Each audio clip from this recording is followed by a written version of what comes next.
¿Qué es Moodify y cómo funciona? Moodify es una empresa de tecnología que busca potenciar el ecosistema inmobiliario para hacerlos mucho más productivos, para que puedan vender mucho más, crecer mucho más rápido a través de la tecnología. Un asesor dentro de la red de Moodify vende 5 o hasta 10 veces más que un asesor promedio de la industria. Claramente es un mercado alcista, creo que es un mercado que cada vez está más presente en la industria. Pero si uno quiere estar haciendo algo increíble, voy all in a esto y ahí realmente hay un cambio. Bienvenidos chicos al capítulo 19 de Purple Mango Podcast. Hoy tenemos un gran invitado, Franco Forte. Franco es ingeniero industrial egresado del ITBA. En 2009 fundó Cprop, una SaaS para real estate brokers, la cual fue adquirida por OLX. En 2011 funda La Gran Inmobiliaria, un marketplace de real estate. Desde 2013 a 2019 trabajó en Streama, logrando ser CEO de la misma, llevándolos a más de 10 millones de usuarios activos mensuales. En 2019 cofunda junto a Luqui Díaz Moodify. Moodify busca potenciar el ecosistema inmobiliario para mejorar la experiencia de las personas para encontrar su próxima propiedad. En ella le invirtieron grandes aceleradoras como Founders Fund y YC Community. Franco, un placer tenerte. Un gusto también estar acá para compartir, así que feliz. Excelente, excelente. Bueno, vamos a hablar de distintas cosas, pero en un principio me gustaría que, si bien yo te presenté, me digas cómo fue tu camino del emprendedor desde que arrancaste hasta hoy. ¿Qué fue lo que te hizo tomar la decisión de emprender de tan de chico? Arranco un poco antes, la experiencia. Cuando estaba en la secundaria, empecé, en la época estaban los MP3 que conectabas a la computadora, que eran como un pendrive, y ponías música, y después te lo llevabas y escuchabas. Eso estamos hablando de 2006. Quería comprar uno de esos pendrive y me di cuenta que podía comprar 3 por Mercado Libre, vender 2 en la escuela y que uno me salga gratis, de alguna forma, porque estamos hablando de 2006, o sea, cuando, en realidad esto fines de 2005, cuando en definitiva era muy poco conocido comprar online, la gente no quería meter una tarjeta de crédito, entonces había mucha diferencia de precios. Termino vendiendo los 3, eso termina escalando en seguir comprando más, vendiendo más, importando de China, importando de Estados Unidos, distintos MP3, iPods, memorias, las memorias de las cámaras en ese momento, en el boom de las cámaras digitales, todo eso durante la escuela secundaria, y termina creciendo, digamos, mucho, y es como el camino de alguna forma de un capricho que me quería dar, que no quería pedirle a mis padres comprar un MP3 porque era como, ¿para qué? Sí. Y de alguna forma era la forma de ellos resolver como ese problema, que terminó creciendo un montón. De hecho, terminamos siendo dentro del Mercado Libre una categoría en ese momento que se llamaba Mercado Líder, que era, digamos, el principal vendedor de ese tipo de memorias, y vendíamos prácticamente a toda Argentina, y durante mucho tiempo, hasta que, bueno, después 2009 cambia un poco todo el tema de la importación, se vuelve un poco más complejo y bueno, ahí termino yendo más para el mundo 100% digital y ahí arranca toda la historia de Cprop, La Gran Inmobiliaria y digamos todo ese componente digital dentro de la industria inmobiliaria, que es lo que después termina decantando en crear Moodify en 2019. Excelente. Me llama la atención que, o sea, nada que ver de real estate a MP3. O sea, dos mundos diferentes, pero Nada que ver. el comerciante ya estaba. Y nada que ver, y de hecho fue medio como una casualidad, porque en realidad lo que quería hacer era con un Shopify o un tienda nube, pero justo y básicamente como todo en el orden no correcto. Primero lo empecé a programar y después empecé a buscar clientes en vez de hablar con un usuario, y cosas que hoy son muy conocidas, pero bueno, en ese momento estaba haciendo el ingreso justo a la universidad y era lo que podía hacer. Y justo mi papá tenía un amigo que tenía una inmobiliaria y me dijo, pero bueno, si vas a hacer sitios webs, o bueno, en mi cabeza e-commerce, arrancá por este amigo que justamente necesita o quiere tener su sitio web.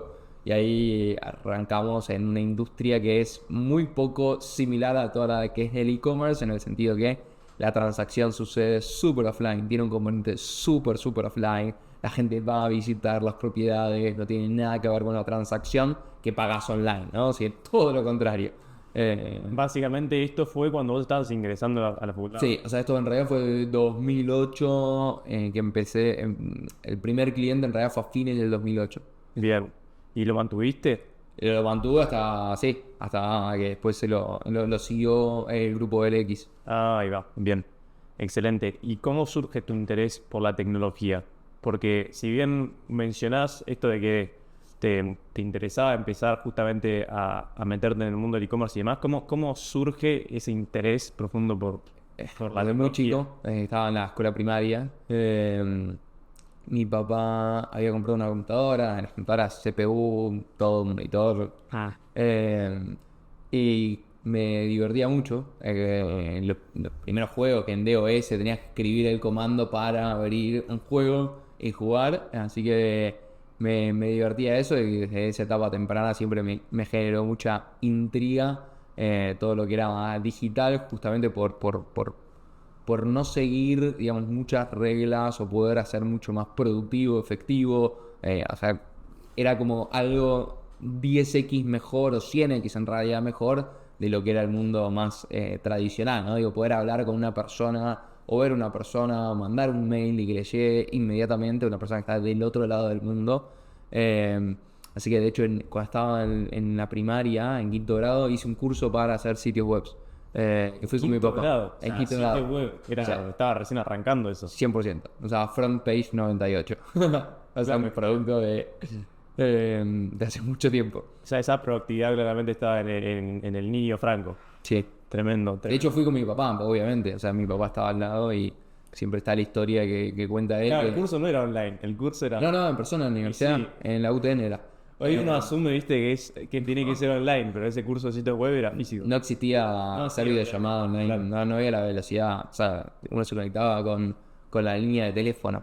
Con la línea, claro. Pero sí, de hecho está la historia que mi papá de golpe se estaba queriendo copiar de mí en el examen y yo dije, papá, van a pensar que me estoy copiando. Y me dijo, shh, ¿cómo?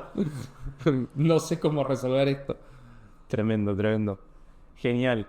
Y me interesa mucho esto porque creo como que de alguna manera u otra va conectando con el éxito hoy de Moodify, ¿no? Poder relacionar cómo te interesabas y esa proactividad que tenías tan de chico con el éxito que tiene hoy Moodify, que como vos dijiste es una de las grandes inmobiliarias de Latinoamérica.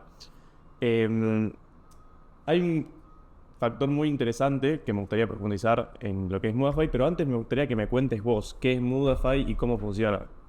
Perfecto. Moodify es una empresa de tecnología que busca potenciar, como decías, Sí. el ecosistema inmobiliario, principalmente inmobiliarias y sus asesores, Sí. para hacerlos mucho más productivos, pero también para que puedan vender mucho más, crecer mucho más rápido a través de la tecnología, para también mejorar la experiencia del cliente, comprador, vendedor o aquel que está buscando alquilar una propiedad.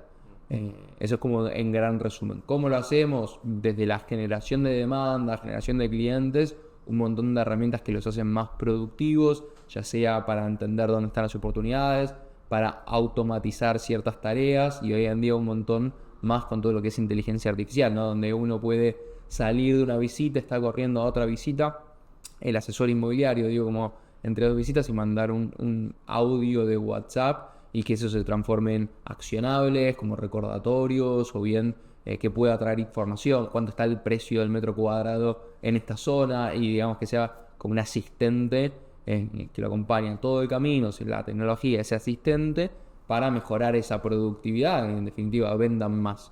Todo esto también muy aparejado de tener una red muy grande de asesores, una comunidad que pueda trabajar en conjunto. Hoy somos más de 400 asesores en toda la comunidad de Moodify y justamente eso también permite que demos una mejor experiencia al cliente porque no es una sola persona vendiendo tu propiedad, sino que es todo una red. Bien, esto justo me trae a la otra pregunta que creo que es sentido común, porque claramente lo que están haciendo también lo hacen otras empresas. Entonces, ¿cuál creen por ahí vos que es el diferencial comparado a otros principales competidores, quizás acá en Latinoamérica? Creo que lo podemos como dividir ahí como varios tipos de compañías haciendo distintas cosas, ¿no? Están los portales, que justo me preguntabas antes, como Zona Prop, Sí. Mercado Libre, como 24, que se encargan 100% del portal, pero cuando uno hace una consulta o hace 10 consultas para coordinar citas el fin de semana, tiene, digamos, un montón de inmobiliarias que lo llaman o que no lo llaman y es como no se meten en la transacción, sino se meten en pasar datos de teléfonos de un lado para el otro para conectar. Después están las empresas, las inmobiliarias de alguna forma tradicionales, que no pueden invertir tanto en tecnología o digamos, no tienen esa forma de operar. Y después están las redes inmobiliarias como RE/MAX, Century 21, etc.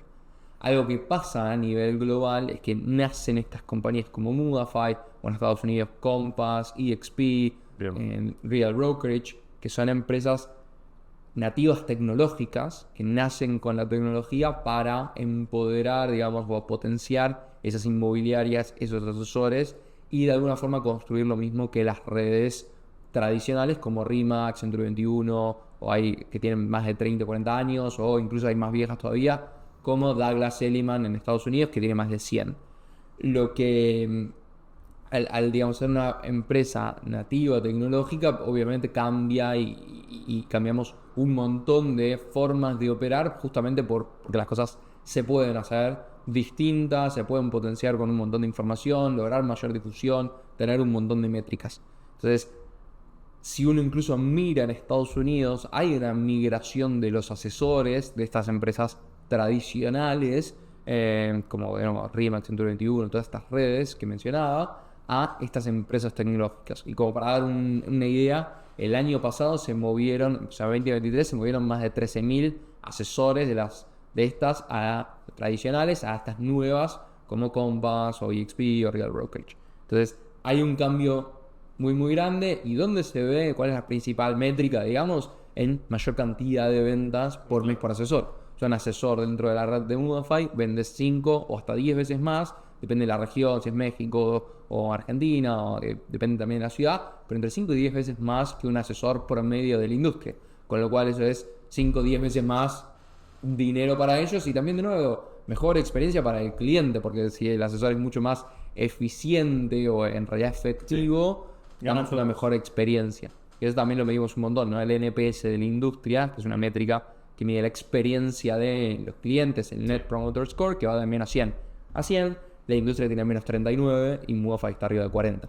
Con lo cual hay una diferencia muy grande, es que cada vez viene mejorando más todavía de lo que es la experiencia final para el cliente. Claramente es un mercado alcista, y creo que es un mercado que cada vez está más presente en la industria. Y me llamó la atención hace poco que vi que octubre fue uno de sus mejores meses. ¿A qué se lo atribuís eso? En realidad buscamos que todos los meses sean los mejores meses, ¿no? Porque es justamente como, al ser una empresa tecnológica de alto crecimiento, siempre buscamos que el último mes sea el mejor y la verdad que lo hemos logrado durante muchísimos años. ¿A qué se debe? Un poco a estos fundamentals del negocio, ¿no? Poder dar esa digamos, todo ese set de herramientas y consejos y generación de demanda. Y esas herramientas pueden ir desde, de nuevo, 100% tecnológicas, como una herramienta que te acompaña, te recuerda, te acompaña, digamos, en todo ese proceso, hace más fácil la gestión o te da información de, o sea, esta propiedad no está funcionando bien en el mercado y las hipótesis pueden ser A, B o C. O sea, no tiene tal vez tan buenas fotos porque la gente no convierte tanto, no consulta tanto, o está fuera de precio, y estos son los comparables, un montón de herramientas, pero también pueden ser, por ejemplo, de marca, ¿no? Cómo construir la marca personal de cada uno de los asesores o cada una de las oficinas, digamos, cada una de las inmobiliarias de Mudafy, que hoy son más de 30. Bien, excelente. Seguramente, por cómo me venís contando que fue tu historia, sos una persona altamente curiosa. Entonces me gustaría saber, si no estarías hoy en el mundo del real estate, ¿a qué te dedicarías? Es una buena pregunta que nunca me hago, porque la verdad es que como que en sí ya voy muy invertido, digamos, en la industria inmobiliaria, como decías. La Mudafy nace después de una década de haber construido todos los productos, el sistema de gestión y el portal, y fue como la oportunidad está justamente de ser ese portal y meterse en la transacción. Entonces como que realmente creemos que tenemos mucho conocimiento de la industria y al mismo tiempo tenemos esa rama bien tecnológica, bien de estar innovando y mejorando absolutamente todo lo que vemos que se puede mejorar y siempre querer llegar todo al siguiente nivel. Entonces como que la realidad es que no lo sé, no me lo pregunto, sí es algo 100% de tecnología, ¿no? Y cuanto más digital y cuanto más oportunidad hay en un mercado, digamos, que puede cambiar un montón de las dinámicas para, de nuevo, mejorar la experiencia del usuario final, es seguro por ahí. pero no lo sé hoy. Claro. Sé de dónde quiero estar y es acá. Me acuerdo que una vez mencionaste el libro, ahora no me sale el nombre, pero que te tenés que enfocar en una sola cosa. Como que tu foco tiene que estar solo en una cosa, porque si no, es como que intentas hacer muchas cosas al mismo tiempo, perseguís mucho con eso, pero no terminas agarrando a ninguno. Entonces, me gustaría saber y reflexionar un poco sobre eso. Es decir, vos hoy estás enfocado en real estate hace cuánto, 10, 15 años Sí, más o 15. menos. Entonces, ¿qué le recomendarías a alguien que quizás está arrancando a emprender Ujú. en cuanto a su foco y en cuanto, digamos, a la energía que le tiene que realmente poner al proyecto? Sí, creo que algo que suele pasar, y esto lo habíamos hablado por LinkedIn, no sé, hace como un par de años Sí, atrás, eh, y creo que me pasó, de obvio, estar ahí en la universidad y decir, puedo hacer 500 cosas, y lo que termina pasando, o mi aprendizaje principal es, uno tiene mucha energía, lo cual está buenísimo, pero lo que realmente cambia las cosas y logra que algo sea muy, muy, muy superior y de esa forma pueda crecer muchísimo es cuando uno no hace el 80-20, el Pareto o más o menos los basics, sino cuando lleva absolutamente todo a un nivel donde no lo lleva el resto, ¿no? O sea, la diferencia entre un Mercado Libre o un derremate.com, como que son, no es que había diferencias abismales, sino que era un poco mejor, ¿no? Y ese un poco mejor es justamente, también se da en un Pareto, ¿no? En el 80-20, o sea, el 80%, el 20% del tiempo se obtiene el 80% de los resultados, ok, ese otro 80% es lo que finalmente va a hacer la diferencia. Eh, y, y la única forma de lograr eso es estar enfocadísimo en el problema más grande, porque justamente es lo que nadie más puede estar resolviendo. Entonces creo, depende también obviamente de lo que uno quiera, ¿no? Pero si uno quiere estar haciendo algo increíble, tiene que ir mucho All más allá. Y tiene que ir mucho 100% link. O sea, no, hay toda una historia gigante de haber construido estos proyectos, etcétera. ¿A cuándo hay un cambio radical? En el momento que dejo la universidad, dejo de despegar, o dejo, digamos, stream a todo, y es como voy all a esto, y ahí realmente hay un cambio. Eh, Con dejar la universidad te referís a... no, porque en paralelo de la Sí, universidad había arrancado absolutamente todo el resto, ¿no? Y claro. como eso sabes muy bien que te lleva y te consume al menos unas 6-7 horas Me mencionabas, por día. sí, me mencionabas, me acuerdo que te levantabas a las 5 de la mañana a tratar de hacer todo, Iba a estudiar la facultad a las 5. ingeniería, el tener el proyecto y demás, y a veces me siento un poco identificado yo también con eso y nada, me da risa porque me acordaba hoy de que sí, o sea, realmente a veces uno quiere comer más de lo que le da el plato y es muy difícil ser el mejor en una industria que no estás al 100%. 100%. Entonces, Es muy está, difícil ser mejor en algo. O sea, Messi no sería Messi si no fuera claro, futbolista y cocinero. 100, claro, tal cual. Bueno, Después después, tenés Elon Musk, ¿no? Pero bueno, sí, Elon Musk. es un Outlier. alienígena, claro. Outlier. Tipo, mirás todo el resto de los casos y siempre estuvieron No como... entra, no entran los datos agrupados No. analizados. No. Algo que me gustaría hacer hincapié también de lo que te había dicho antes en cuanto a Mudafy es acerca de las empresas que te invirtieron, que son Founder Fund y YC Combinator, dos de las aceleradoras más prestigiosas, creo yo, del mundo. Entonces, me gustaría que me cuentes un poco cómo fue tu experiencia con eso. Perfecto. Fueron muy distintas entre ellas. Primero YC. YC es una aceleradora en una etapa mucho más temprana y básicamente fue prepararse muchísimo para digamos, hacer una muy buena aplicación online y después una muy buena entrevista. Pues eso consta de eso, ¿no? Una aplicación online y una entrevista. Eh, y creo que lo que nos funcionó muy bien era, cuando aplicamos a YC, es que conocíamos muy bien la industria y si bien todavía no teníamos mucha atracción en lo que era Mudafy, como recién arrancábamos, sí conocíamos muy bien la industria y sabíamos, digamos, un montón de componentes y habíamos hecho ya el trabajo previo de conocer bien México, conocer bien Brasil para ver dónde expandíamos y en la entrevista estar muy muy preparados y ser muy asertivos en lo que preguntaba, responder exactamente, porque es una entrevista de 10 minutos. Entonces eso fue como entender muy bien el negocio y estar muy bien preparados. De hecho hicimos más de, creo que tenían 30, 40 entrevistas con distintas personas que habían pasado por YC para hacer una entrevista muy, muy, muy bien.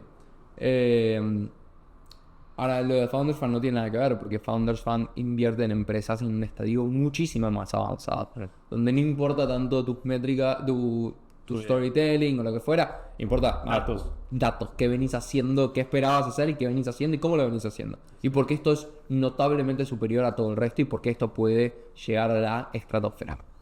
Entonces, muy distintos. En el caso de Founders Fund fue más como charla durante un periodo largo, porque al principio nos dijeron nos interesa, pero te veo en un estadio más avanzado que en la industria de levantamiento de capital. Está capital semilla, está la serie A, serie B, serie C, etcétera, hasta la IPO, ¿no? Entonces nos dijeron como estábamos buscando levantar nuestra serie A y nos dijeron buenísimo, nos vemos en la serie B, más o menos haríamos su serie B cuando tengan estos números. No logramos levantar capital durante ese tiempo, pero sí logramos tener esos números. Bueno, bien. Entonces, lo llamamos de nuevo, fue como, tengo una buena y una mala. La mala es que no levanté capital todavía, así que no estoy para la serie B. La buena es que ya tengo esos números sin haber levantado capital. Entonces fue como, de su lado fue como, a ver, o sea, ¿cómo lograron estos números si no levantaron capital? Y fue siendo muy eficientes. Entonces ahí fue que se generó el interés, pero no, fue una... O sea, desde primera conversación hasta siguiente conversación habían pasado, no sé, 8 meses o 10 meses.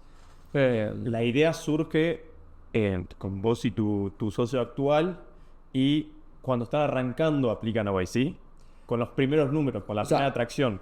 Con Lucky nos conocemos hace más de 18 años, hicimos la universidad juntos, todo, hicimos estos proyectos juntos, y veníamos entendiendo dónde estaba la oportunidad, ¿no? Que no era hacer un sistema de gestión, porque no podíamos cambiar parte de la transacción y el portal estaba buenísimo, pero el problema real no estaba en el clasificado online, porque las fotos podés poner un botón redondo cuadrado, pero es lo mismo, ves las fotos online, si no estaba cuando apretábamos contactar todo el proceso después. Entonces ahí estaba realmente la diferencia. Cuando arrancamos ahí en 2019, Movify, pero antes ya veníamos como metiéndonos en la transacción. ¿Qué significa esto? Le dábamos leads a inmobiliarias y le decíamos, déjame que yo hago la visita, déjame que yo hago esto, déjame que yo hago esto otro, déjame que yo hago esto otro, para entender bien cómo eran todas esas dinámicas. Y en un momento nos dimos cuenta como, acá hay un montón de oportunidades de mejor. Desde algo tan básico como tiempos de respuesta. El tiempo de respuesta en la industria inmobiliaria es muy lento, ¿no? Es como más de 2 días, la mitad de veces no te responden una consulta online, no hay como follow-ups o varios intentos de hablar con el cliente, y era como, esto se puede resolver sin rocket science, ¿no? Sí. Y ahí nace Movify, y cuando arrancamos Movify como tal, más allá de todas las operaciones que habíamos hecho metiéndonos en la transacción, en definitiva ya estábamos haciendo las primeras transacciones. Bien. Solo en Argentina, ¿no? Digamos, al siguiente año, en 2020, pandemia, lanzamos en México. Perfecto, claro, porque actualmente vos vivís en México y tu socio en Argentina, y están en el mercado mexicano y el mercado argentino. Exacto. Perfecto. Esto de acerca de cómo es que vos mencionaste que son distintas, cómo te invierte Founder Fund y cómo te invierte YC Combinator, el método sigue siendo el mismo, es decir, ellos adquieren un porcentaje de tu empresa a cambio de Dinero. dinero. El dinero ustedes lo necesitan especialmente para que, ¿cómo lo utilizan esa inversión para justamente desarrollar Movify? Es parte del plan, ¿no? O sea, puede ser, y no todas las empresas va a ser igual. O sea, aparte de ese dinero, en general, gran parte va a la tecnología, ¿no? Y es como la principal inversión de nosotros. Después pueden haber otros componentes que podemos llegar a invertir o que invertimos, como la generación de marca, o espacios, digamos, y un montón de herramientas para potenciar a los asesores. Pero en definitiva depende mucho de cada empresa. En general suele estar muy abocado a la tecnología, ¿no? Por lo menos en las empresas de alto crecimiento tecnológicas.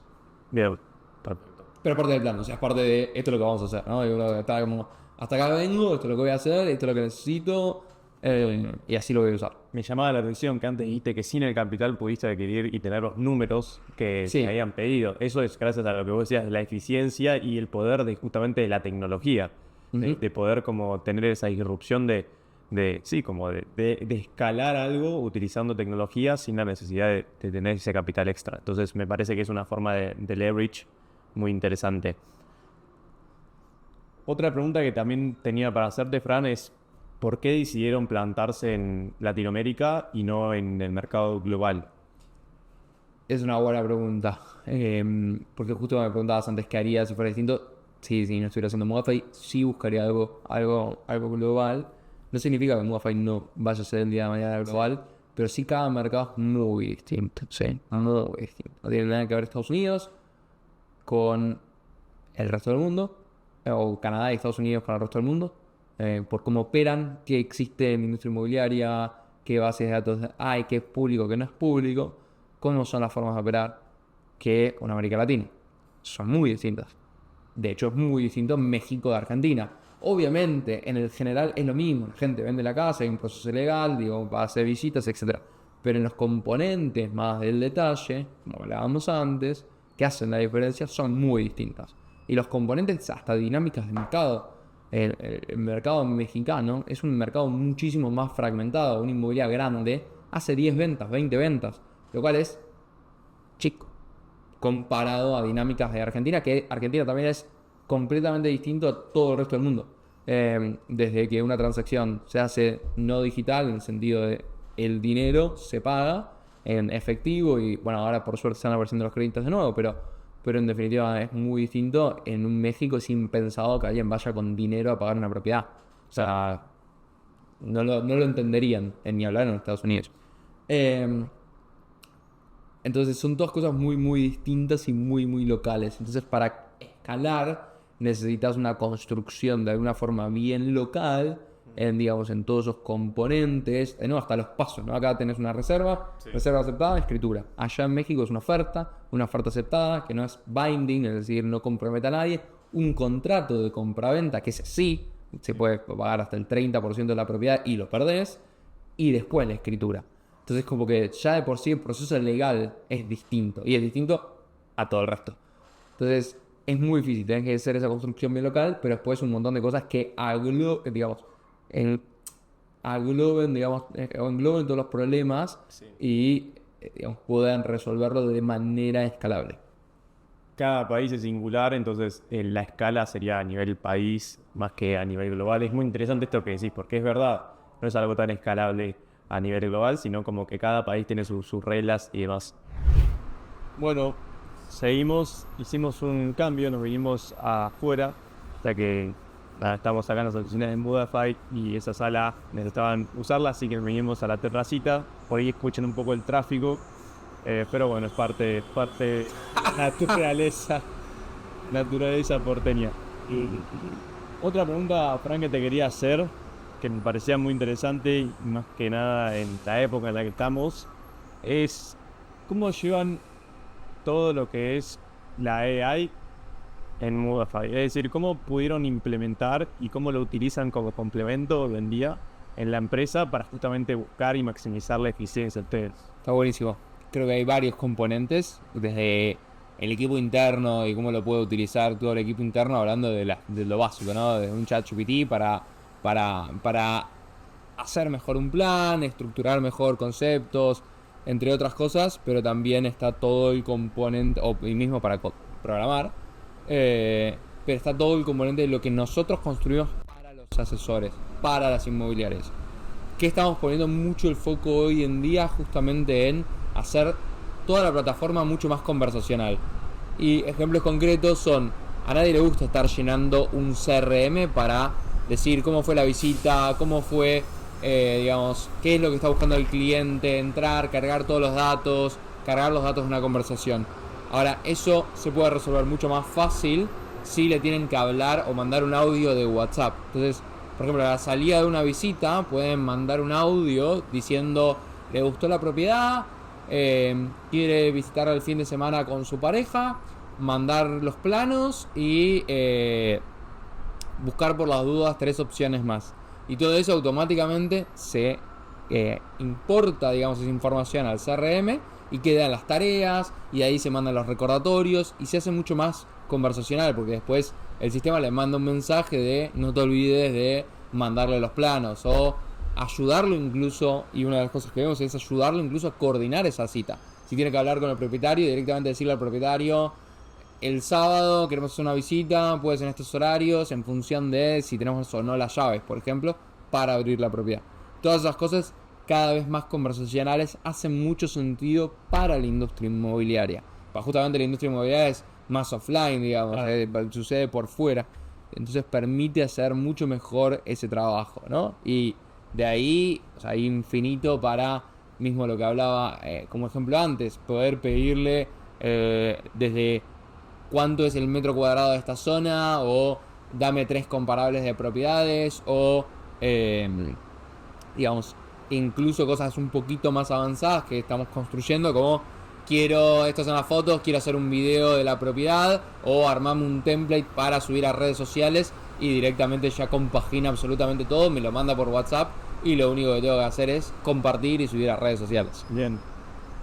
Es muy loco porque que realmente, bueno, ChatGPT en mi caso me cambió totalmente la vida en la manera de buscar información, como que acortó ese camino y me permite justamente tener ese feedback mucho más instantáneo, y no solo en lo personal, creo que en lo laboral, como vos bien mencionabas, Fran, todo lo que tiene que ver con la inteligencia artificial te sirve como para acortar esos caminos, para justamente o lograr feedback más rápido de ciertas cosas o ejecutar tareas más rápidamente. En general está como ese dilema de que la inteligencia artificial va a reemplazar a los humanos en un montón de tareas. ¿Vos tenés una opinión formada en cuanto a eso?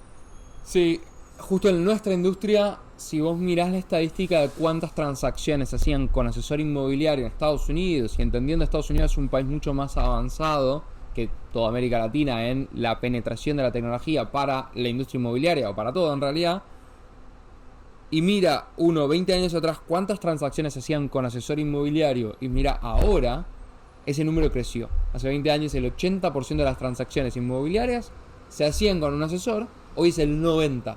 Significa que a pesar de que haya aumentado la tecnología en nuestras vidas y haya cambiado un montón de dinámicas, no cambia, o cada vez más se busca tener un asesor inmobiliario. Entonces yo no creo que vaya a pasar que vaya a haber algo automático que lo resuelva, porque el problema que resuelve el asesor es de alguna forma la confianza de que todo está bien, ¿no? Y que todo va a funcionar y que es una buena decisión. Un sistema que te va a poner pulgar para arriba, pero nadie va a creer si es verdad o no, sino que necesita más apoyo emocional. Además de que hay un montón de componentes que hacen que cada transacción sea única, ¿no? O sea, todas las propiedades tienen un tema legal, algo a revisar, alguna cosa, o el crédito hipotecario, y hay como muchos componentes manuales que seguro se van a ir digitalizando, pero eso se va a terminar transformando en mayor productividad del asesor, es decir, mayor cantidad de transacciones por cada asesor, pero no va a desaparecer. Ahora, lo que sí nosotros vemos es que no es que un asesor o la inteligencia artificial va a desaparecer o va a hacer que desaparezcan los asesores, sino que un asesor que utiliza inteligencia artificial va a hacer que desaparezcan los asesores que no utilizan inteligencia artificial. Esa es un poco nuestra filosofía y cómo lo vemos, ¿no? Entonces es por eso que buscamos potenciar a todo el ecosistema con tecnología, y de alguna forma sí creemos que va a pasar eso, ¿no? El que no utilice la tecnología a su favor, que no utilice la inteligencia a su favor, probablemente sí termine desapareciendo. Muy interesante el punto que plantea Fran, porque creo que es así, es realmente el que innova y el que aprenda a utilizarla como complemento es el que le termina ganando al otro asesor que no lo utiliza, más que el propio complemento. Entonces es muy interesante ese punto de vista. Volviendo a lo que es innovación y AI, vuelvo y me acuerdo de Sam Altman, que fue presidente de YC Combinator, la aceleradora en la cual vos estuviste, que es el fundador de ChatGPT, el fundador de OpenAI. ¿Cuáles fueron los principales takeaways que te llevaste vos de YC? Es una buena pregunta, porque como que pasaron cosas particulares, ¿no? YC no conoce tanto de América Latina, menos de la industria inmobiliaria, pero sí conoce de empresas que escalen, ¿no? Y de ser muy intenso en resolver problemas para tener el mejor outcome, ¿no? Y creo que hace un poco la pregunta inicial del foco, como un poco la dinámica es 3 meses encerrado, trabajando o encerrado y hablando con tus usuarios, tus clientes para iterar tu producto, pero trabajando y dándole duro sin parar a eso, ¿no? Y de hecho con Lucky estuvimos 3 meses en San Francisco y era 3 meses de 7 de la mañana, primera llamada, no sé qué, bla, bla, y hasta las 11 de la noche estábamos trabajando todos los días y repetir.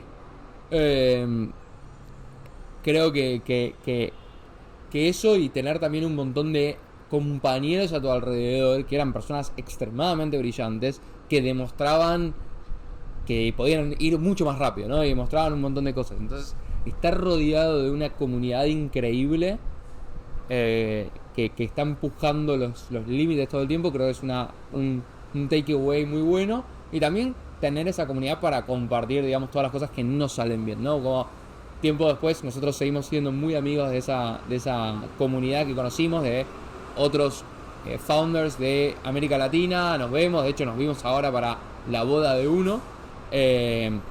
Y como compartir eso, como lo bueno, lo malo, o a veces, no sé, estaban hablando con un fondo de inversión y era como, uy, yo también, pero pará, no me responde más, no, a mí tampoco. Y otro puede decir, no tiene dinero. Y es como, ¿what? Como compartir todo eso es algo muy constructivo, porque no, son todos desafíos que si no es difícil encontrar a alguien que le pase algo similar. Y de alguna forma YC como que logra digamos... Esa comunidad de alto talento. Sí. Muy enriquecedora porque... De alto talento en un estadio similar, resolviendo problemas en cierto punto similares, ¿no? No tiene nada que ver la industria inmobiliaria en América Latina que, no sé, la industria de la ropa en Estados Unidos o la industria de medicina en México. Pero sí, como componentes y dinámicas de construir una empresa escalable, son muy similares. Bien, interesante. Yendo más un poco hacia el futuro, que estuvimos hablando mucho del pasado, pero no tanto del futuro. ¿Dónde crees que puede llegar a estar Movify en los próximos 10, 20 años? ¿A dónde apuntan? Apuntamos a ser de alguna forma el sistema operativo de la industria inmobiliaria para justamente lo que hablábamos antes, empoderar, potenciar a todo el ecosistema inmobiliario, que sea un ecosistema mucho más colaborativo, que sea un ecosistema que pueda ser mucho más productivo, que las personas tengan una mejor experiencia a la hora de hacer una transacción inmobiliaria. En términos de geográficos, obviamente es cubrir toda América Latina, parte de Europa y quien dice también parte de Estados Unidos, más de un ángulo tecnológico, pero es parte de la visión, ¿no? Y es 100% con todos los componentes que tiene, ¿no? Mismo en México también somos brokers hipotecarios, es decir, nosotros nos encargamos de toda la parte del crédito hipotecario dentro de Movify. Probablemente hagamos lo mismo acá y en todo el resto, pero ese es el componente. Excelente. Y algo que me parece muy interesante también en cuanto al futuro y en cuanto al pasado es la importancia de mantener una relación estable o digamos como un complemento con tu co-founder. ¿Cómo lograste vos mantener ese complemento con el otro fundador de Movify? ¿Y cuáles crees que son los factores más importantes a la hora de elegir un co-founder? Creo que el factor principal, como en cualquier pareja, y acá como con Lucky nos conocemos hace 2 décadas, con mi esposa nos conocemos hace 2 décadas y estamos juntos hace 2 décadas, o casi 2 décadas en realidad. El factor principal creo que es el del respeto, una muy buena comunicación y también admiración, ¿no? Admiración por el otro. Como sentir, uy, en esto es buenísimo esta otra persona, en esto es buenísima mi pareja, en esto es buenísimo mi cofundador. Como esa admiración de que el otro es muy bueno en otras cosas que te complementan, ¿no? O no necesariamente, con Lucky en particular, los dos tenemos una mentalidad similar de ingenieros, digamos, de proceso, de estructurados, analíticos, etcétera, pero tenemos personalidades distintas en ciertas dinámicas, muy complementarias.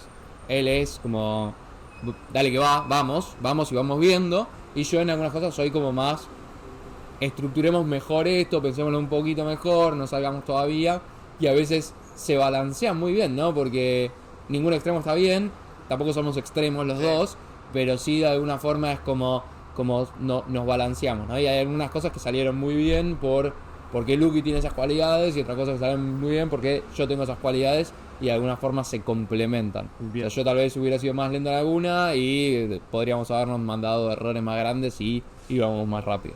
Excelente. Que no es que no hayamos cometido errores igual. Sí, obvio, en el camino me imagino que habrán cometido miles. Actualmente son dos cofundadores, ¿no? Sí. Él está más enfocado en la parte técnica de producto. No, o sea...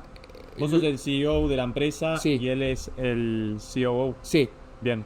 Sí, Más operativo. y también en una empresa chica van cambiando como los desafíos, ¿no? Y a veces puede haber esos títulos, pero es como, está este problema Sí, acá, tal vos estás acá, y bueno, yo me meto acá, vos metete acá, y Más vemos. en partes iniciales de la empresa. Tal cual.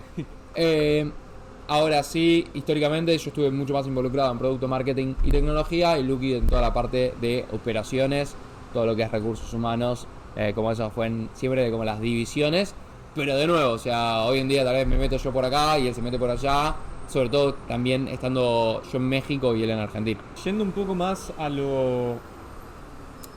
Por ahí al consejo, ¿no? Que le darías al Fran de 18 años sabiendo todo lo que sabes hoy. ¿Qué le O dirías? sea, hay algo con lo que yo vivo y de alguna forma sirve para las decisiones difíciles. Lo pensaba a los 18 años, lo pienso ahora. Pero es como vivir de forma tal que si me muero mañana no me voy a arrepentir.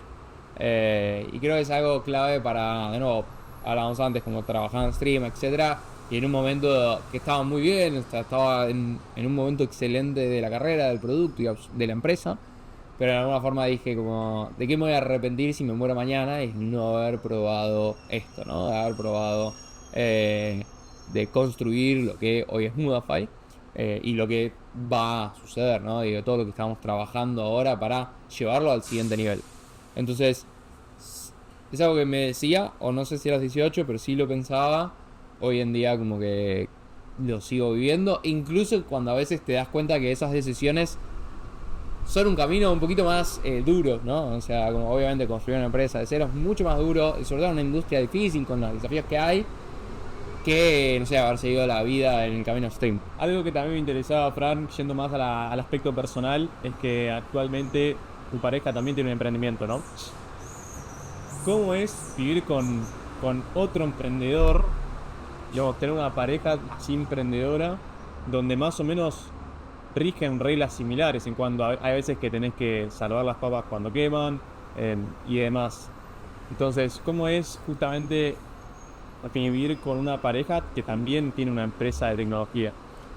Creo que hay cosas buenas, que es como estamos en la misma página, desafíos similares, como hay a veces hasta podemos ser complementarios, como, mira, conocí tal persona o conocí tal persona, como que nos podemos ayudar. Así que creo que eso es muy bueno. La realidad es que tampoco hablamos tanto del día a día. También ya con 2 hijos, como que hay otros desafíos y como es muy complementario llegar a casa y como hay otros problemas. Claro, o sea, se enfermaron o no sé. Así que Sí. no sé si es...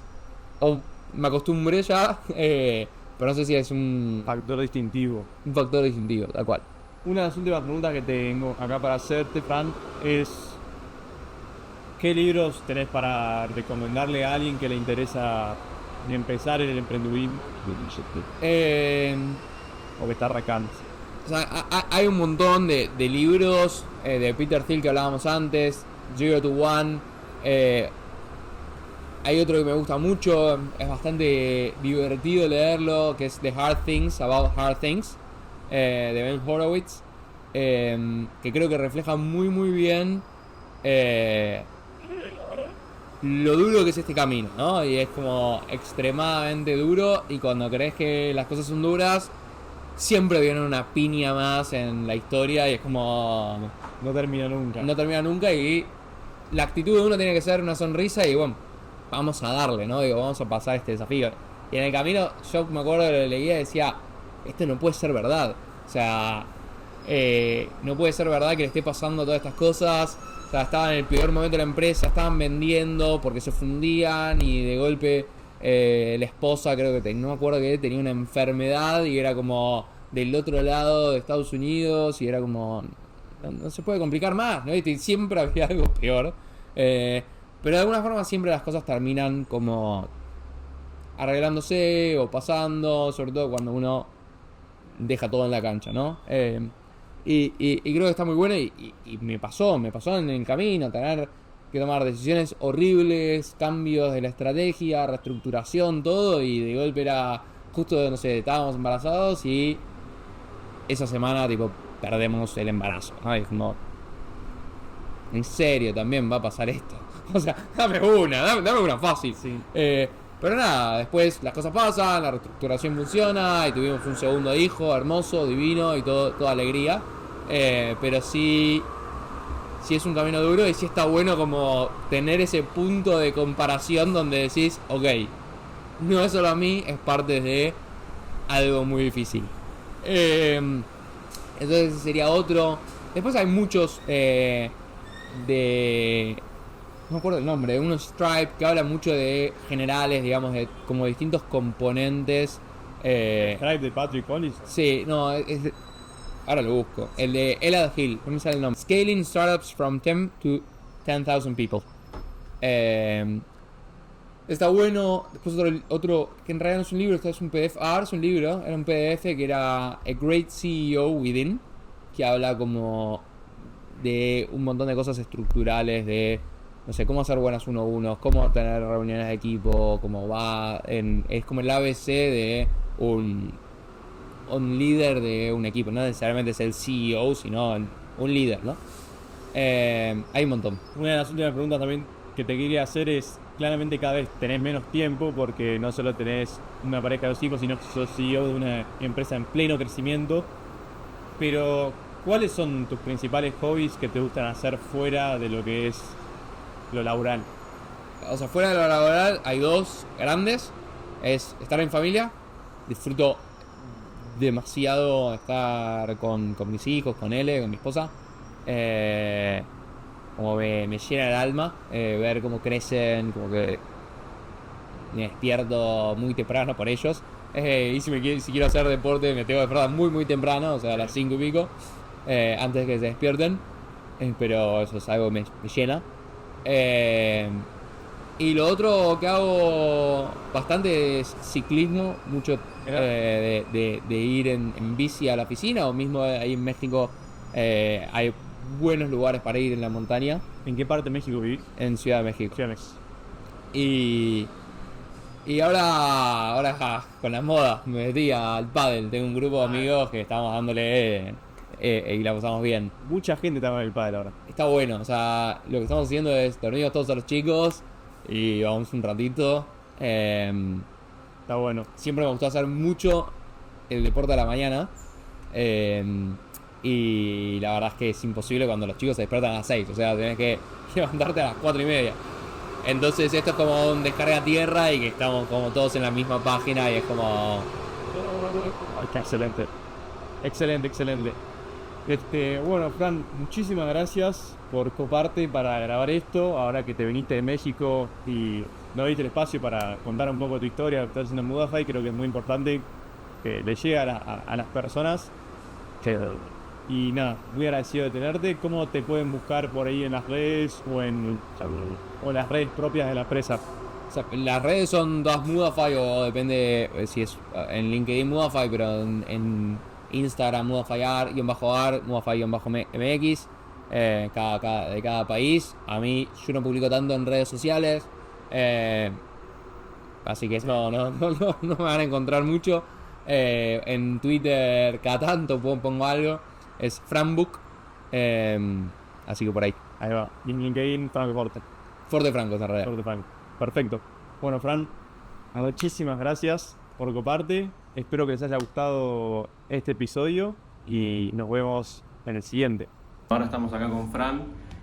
Vinimos un poquito, terminamos el podcast y les quería mostrar un poco las oficinas acá de Mudafy. Bueno, acá estamos en el primer piso. Fran, ¿qué onda? Acá están las oficinas, ¿no? Un par de las oficinas de Muda. Acá como workshops o encuentros de comunidad o capacitaciones se hacen acá, también arriba. Acá cuando son más generales.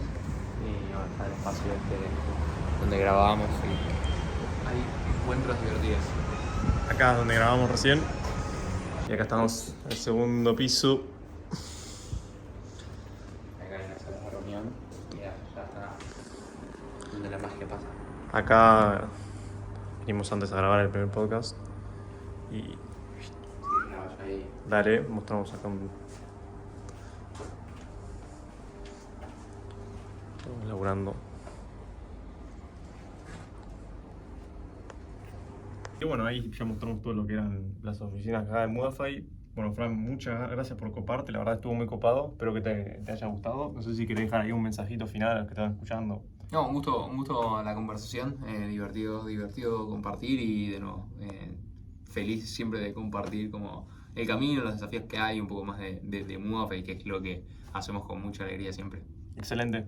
Bueno chicos, espero que les haya gustado y nos vemos en el próximo episodio. Hasta luego.